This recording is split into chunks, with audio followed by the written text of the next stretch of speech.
Nebe suresi. Nebe suresi Mekke'de inen sürelerden bolup, ol 40 ayatdan ibaretdir. Sürenin adı ilkinci ayatda agdalayan Nebe, habar sözünden galypdyr. Habardan maksat ölümden soňky diriliş we ahiret durmuşydyr.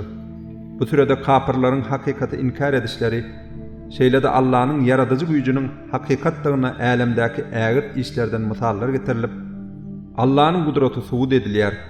Şeýlede ahiret durmuşyna inananlaryň sogaba gowuşjakdygy, inkar edenleriň bolsa çekçek jedalary barada aýdylýar. Rahman we Rahim bolan Allahyň ady bilen. Olar bir-birlerinden nämen soraşýarlar? Öýleriniň inanyp inanmazlykda gapma garşylyga düşen ol uly habarmy? Ýok, olar tiz wagtda bilerler.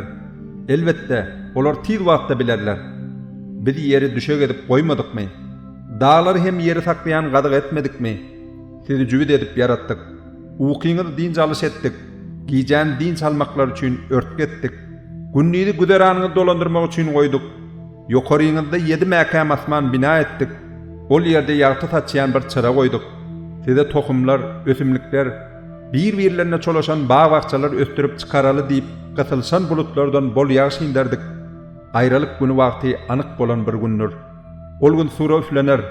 Siz hem bölek-bölek bolup gelersiňiz. Asman hem gapy-gapy bolup açylar. Dağlar ýörediler, herekete geler, salgym ýaly bolar.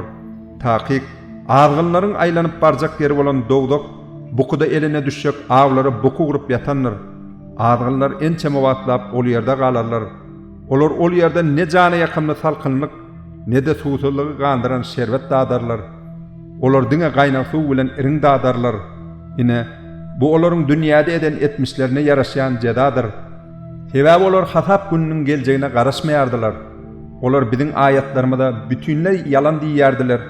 Biz ähli dady belleýişimiz ýaly olaryň eden işlerini de ýekeme-ýeke sanap ýazdyk.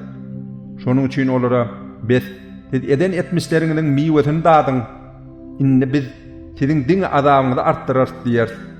Elbetde takwalar üçin silaglar bardyr. Olara bağ bahçalar, üzüm bağlary, göğüsleri tegelenip gawaryp başlan ýaş dilberler, meý şerbet dolu käteler berler. Olar ol ýerde boş we ýalan söz eşitmediler. Ine bular Perwerdigaryňdan ýeterlik silagdyr. Ol asmanlaryň, ýeriň we olaryň arasyndaky barlyklaryň Perwerdigaridir. Ol Rahmandyr, Allahdyr.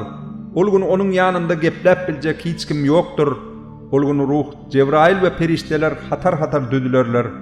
Rahmanyň, Allahyň ruhsat berenlerinden başga hiç kim geplemez. Geplen hem diňe dogryny aýdar. Ine bu hakykatlygy anyk bolan gündür. Inni islan adam Perwerdigaryna barýan ýoly tutsun.